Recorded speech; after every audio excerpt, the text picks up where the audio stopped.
Hello friends, आज हम बात करेंगे कौन कौन से फूड स्टफ को खाने से हमारा ब्लड कोलेस्ट्रॉल लेवल्स कम होता है। हमने बीच में काफ़ी वीडियोस किए थे जिसमें हमने बात करी थी कि कौन कौन से फूड स्टफ को खाने से कोलेस्ट्रॉल लेवल बढ़ता है। काफ़ी लोगों का यही कमेंट्स क्वेरीज आता था कि आपने ये सब तो बता दिया कि क्या क्या चीज़ खाने से कोलेस्ट्रॉल बढ़ता है, पर आपने ये तो नहीं बताया कि हम खाएं क्या। ये सारी चीज़ें नहीं खाएं तो उसके बदले क्या खाएं जिससे हमारा कोलेस्ट्रॉल लेवल कम करने में मदद मिल सकती है। क्या एक्चुअल में ऐसे कोई चीज़ है जिनको ज़्यादा मात्रा में खाने से या जिन पर ज़्यादा फोकस करने से कोलेस्ट्रॉल लेवल्स कम हो सकता है। तो आज उन चीज़ों पर बात करेंगे, बहुत ज़्यादा डिटेल में नहीं जाएंगे, कॉमन फूड स्टफ्स पर ही बात करेंगे जो आपके लिए डेली बेसिस पे अवेलेबल है, उन सब चीज़ों पर ही ज़्यादा फोकस करेंगे। ज़्यादा डिटेल इसके लिए फ्यूचर में एक और सेपरेट वीडियो हम इस बारे में कर सकते हैं। आते आज का टॉपिक पर, कौन कौन से फूड स्टफ से कोलेस्ट्रॉल कम होता है। सबसे कॉमन और सबसे अच्छा है ओट्स।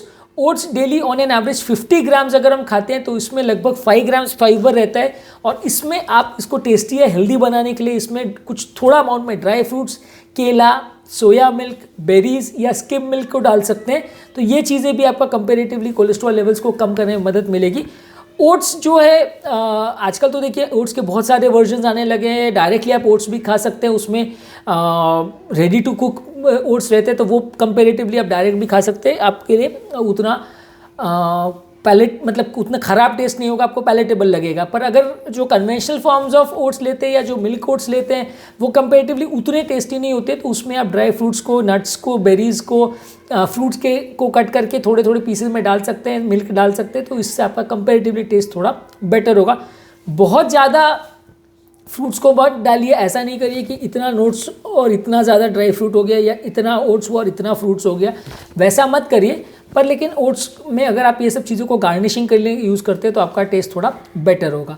नेक्स्ट है होल ग्रेन फूड्स, यानी कि होल व्हीट का ब्रेड लेते हैं या ब्राउन राइस लेते हैं या होल व्हीट का आप कोई भी पास्ता वगैरह लेते हैं तो इसमें कंपेरेटिवली आपका फाइबर कंटेंट ज़्यादा होता है। ऑन एन एवरेज ये रिकमेंडेड है कि ज़्यादातर लोगों को दिन भर में लगभग 30 ग्राम्स फाइबर लेना चाहिए, पर बहुत सारे कंट्रीज़ में, खासकर वेस्टर्न कंट्रीज़ में, उनका कंपेरेटिवली फाइबर कंटेंट दिन भर में 15-17 ग्राम से भी कम आता है। हमारे इंडियन डाइट में खासकर जो लोग वेजिटेरियन डाइट लेते हैं उनका फाइबर कंटेंट अच्छा रहता है, तो उनके लिए ये उतना ज़्यादा अच्छा वो नहीं है। लेकिन हाँ, अगर आप उसको भी फॉलो करें तो एडिशनल फाइबर कंटेंट आपका बढ़ेगा। जितना ज़्यादा फाइबर आप आपकी डाइट में लोगे उतना कंपेरेटिवली आपका कोलेस्ट्रॉल लेवल्स को कम करने में मदद मिलेगा। फाइबर्स जो है आपके गट की मोबिलिटी को भी इंप्रूव करते हैं, ओवरऑल आपका फैट को भी कम करते हैं, ओवरऑल आपकी बॉडी के फंक्शंस को भी इंप्रूव करते हैं, हार्मोनल फंक्शंस और सारे सिस्टम्स को भी इंप्रूवाइज करते हैं। तो हाई फाइबर डाइट लेना चाहिए। ज़्यादातर साग सब्जियों में, पल्सेस वगैरह में फाइबर कंटेंट थोड़ा ज़्यादा रहता है। नेक्स्ट इंपॉर्टेंट फूड स्टफ है पल्सेस यानी दालें।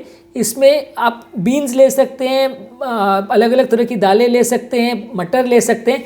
ये सारी चीज़ें बॉडी को डाइजेस्ट करने में ज़्यादा टाइम लगता है, इसलिए इसमें कंपैरेटिवली वज़न कम करने में मदद मिलता है। ये सारी चीज़ों में आपका फाइबर कंटेंट ज़्यादा होता है, जैसे कि राजमा है, छोले है, अलग अलग तरह की दालें हैं। ये सारी चीज़ों को आप अलग अलग तरह से मिक्स एंड मैच कर सकते हैं। इनको स्प्राउट करके भी खा सकते हैं, डायरेक्टली भी खा सकते हैं।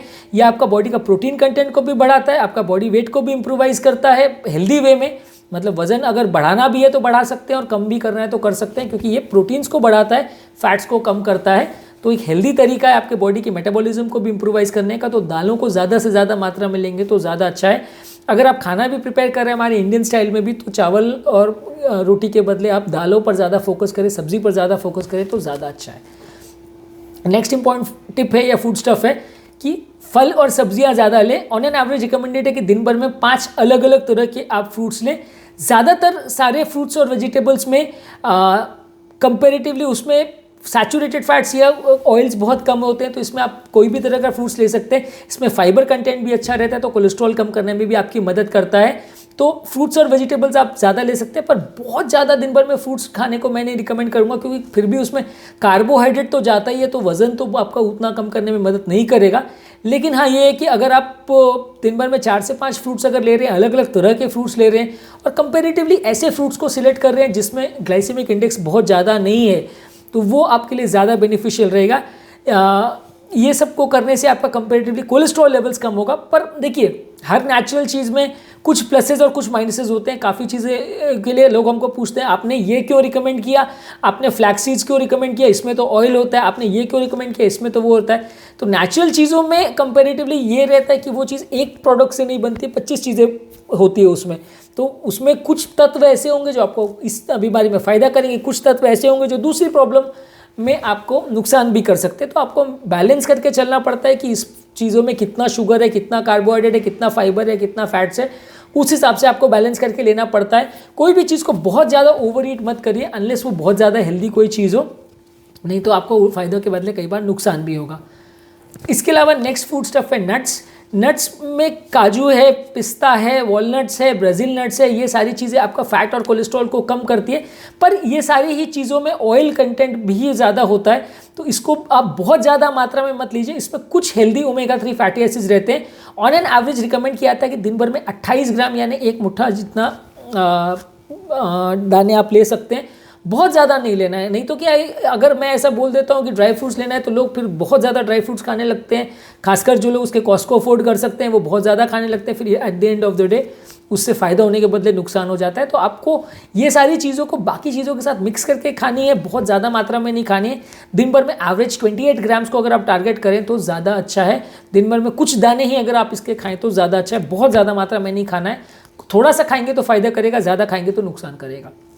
लास्ट इंपॉर्टेंट चीज़ है जिसके बारे में बात करेंगे कि सोया जो है ऑन एन एवरेज रिकमेंडेड है कि दिन भर में 25 ग्राम सोया लेना चाहिए। ये आपका कंपैरेटिवली कोलेस्ट्रॉल को कम करने में मदद करता है।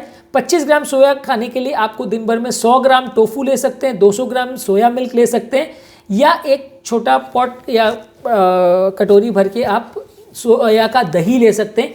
ये सारी चीज़ें मार्केट्स में और खासकर सुपर मार्केट्स में अवेलेबल है। कई लोग हमारे टॉपिक्स पर ये बातें करते हैं कि ये हम तो गांव में रहते हैं, हमें प्रोडक्ट अवेलेबल नहीं है। तो देखिए, हम कोई भी टॉपिक इस हिसाब से डिज़ाइन करते हैं कि जो चीज़ें आपके लिए अवेलेबल है वो चीज़ पर आप फोकस करिए, उनको लीजिए। जो चीज़ आपके नज़दीक में अवेलेबल नहीं है उनको अवेलेबल कराने का प्रयास करिए, दुकानदार से बात करके या जैसे भी करके। पर ऑब्वियसली कोई भी वीडियो हम एक स्पेसिफिक ऑडियंस पर डिज़ाइन नहीं कर सकते कि इस गाँव में ये चीज़ अवेलेबल है तो डेफिनेटली आपको यही वीडियो हमें बताएंगे। हमारा टॉपिक थोड़ा सा जनरलाइज होता है कि ये चीज़ें आप ले सकते हैं, इसमें जो भी चीज़ आपको अवेलेबल है वो आप यूज़ कर सकते हैं, जो नहीं अवेलेबल है वो अवेलेबल करवाइए या बाकी चीज़ों पर फोकस करिए। तो सोया भी एक बहुत इंपॉर्टेंट चीज़ है। अगर आपके आसपास के नज़दीक स्टोर में टोफू या सोया का दही, योगर्ट या सोया मिल्क मिलता है तो आप इसको प्रयोग कर सकते हैं। जितने मीट और डेयरी प्रोडक्ट्स को अगर आप सोया बेस्ड ऑल्टरनेटिव से अगर रिप्लेस करते हैं तो मीट मिल्क में कोलेस्ट्रॉल कंटेंट ज़्यादा होता है, तो आप इसको अगर करते हैं तो कंपैरेटिवली आपका प्रोटीन कंटेंट भी सेम रहता है और आपका कोलेस्ट्रॉल ओवरऑल बॉडी का कम होता है। एनिमल बेस्ड फूड्स को आपको कंपैरेटिवली कम करना है। जितना ज़्यादा एनिमल बेस्ड फूड लेंगे उतना आपका कोलेस्ट्रॉल बढ़ेगा। कुछ लोग हमसे कहते हैं कि इसका मतलब तो हम कितना भी प्लांट बेस्ड फूड ले सकते हैं उससे कभी कोलेस्ट्रॉल नहीं बढ़ेगा। देखिए, 80% कोलेस्ट्रॉल जो बॉडी में होता है या बनता है वो लिवर में बनता है और वो फ्री फैटी एसिड से बनता है। तो कोई भी आप कार्बोहाइड्रेट खा रहे हैं या कोई भी आप फैट खा रहे हैं या फैटी एसिड्स खा रहे हैं, चाहे वो प्लांट बेस्ड भी हो, उसमें डायरेक्टली कोलेस्ट्रॉल तो नहीं होगा, पर बॉडी में जाके वो कोलेस्ट्रॉल बना सकता है। और बॉडी में जाके वो ऑयल जब स्टोर होते हैं और फ्री फैटी एसिड्स बनाते हैं तो लिवर अपने आप उनमें से कोलेस्ट्रॉल बना देगा। तो इसलिए ऐसा नहीं है कि आप प्लांट बेस्ड डाइट को कितना भी ज़्यादा खाएं तो आपका कोलेस्ट्रॉल कम ही होगा, ऐसा नहीं है। प्लांट बेस्ड ऑयल डाइट में भी अगर आप ज़्यादा ऑयली या जंक फूड ज़्यादा खाएंगे या ज़्यादा ऑयल कंटेनिंग प्रोडक्ट्स ज़्यादा लेंगे, ज़्यादा कार्बोहाइड्रेट्स अगर लेंगे तो वो भी आपको नुकसान ही करेगा, क्योंकि अंदर जाके वो फिर भी कोलेस्ट्रॉल बना सकता है। और आपका डाइट से डायरेक्टली जो कोलेस्ट्रॉल आप खाते हैं वो खाली आपके टोटल कोलेस्ट्रॉल लेवल्स को 15-20% ही इफेक्ट करता है। 80% जो बॉडी में कोलेस्ट्रॉल होता है वो लिवर में ही बनता है। इसीलिए आपको जो भी फूड प्रोडक्ट सिलेक्ट कर रहे हैं उसमें ऐसा नहीं है कि सिर्फ वेजिटेरियन चीज़ आपने खाई तो कोलेस्ट्रॉल कभी नहीं होगा, ऐसा नहीं है। आपको फ्री फैटी एसिड्स या कितना ऑयल या कितना कार्बोहाइड्रेट्स ले रहे, सब चीज़ों का बैलेंस करना पड़ेगा, नहीं तो ओवरऑल कार्बोहाइड्रेट को भी अगर आप ज़्यादा लोगे तो भी आपका बॉडी में कोलेस्ट्रॉल बढ़ सकता है। आप अगर बहुत ज़्यादा ऑयल्स को लोगे, पहले वो प्लांट बेस्ड ऑयल्स भी है, तो भी कोलेस्ट्रॉल आपका बढ़ सकता है। तो आज के टॉपिक पर हमने कौन कौन से फूड स्टफ आपका ऑयल को कंटेंट को कम करने के लिए मदद करते हैं उस बारे में बात की। यदि इस टॉपिक को संबंधित आपके कोई कमेंट्स, क्वेरी, सजेशन है, कोई और टॉपिक्स पर आप चाहते हैं वीडियोस बनाएं या कोई पेशेंट रिलेटेड क्वेरीज है तो नीचे कमेंट सेक्शन में उनके बारे में बताइए, हम उन्हें कवर करने का प्रयास करेंगे। अंत में मैं डॉक्टर नवीन अग्रवाल तहे दिल से आपका शुक्रिया अदा करूँगा कि आपने इस टॉपिक को एंड तक देखा और डेफिनेटली आपको इससे कुछ सीखने को मिला होगा। जो लोग हमारे चैनल पे नए हैं उन्हें रिक्वेस्ट करूँगा कि चैनल को सब्सक्राइब करके हमें मोटिवेट और इंस्पायर करें, और डेफिनेटली इससे आपको हम जब भी कोई नया कंटेंट अपलोड करते हैं उसका नोटिफिकेशन मिल जाता है, तो आप उस कंटेंट को देख के उसका फ़ायदा ले सकते हैं। हमारे चैनल पे बहुत सारा कंटेंट प्लेलिस्ट में डिवाइडेड है, जैसे diabetes, hypertension, dyslipidemia, cholesterol, arrhythmia, palpitations, heart failure, बहुत सारे प्लेलिस्ट है। ये सारे प्लेलिस्ट में आपको जो बीमारी है या आपके रिलेटिव्स को जो बीमारी है उस पर आप जाके उनसे रिलेटेड वीडियोस को आप देख सकते हैं, तो आपको ज़्यादा रेलेवेंट और ज़्यादा फायदेमंद लगेगा।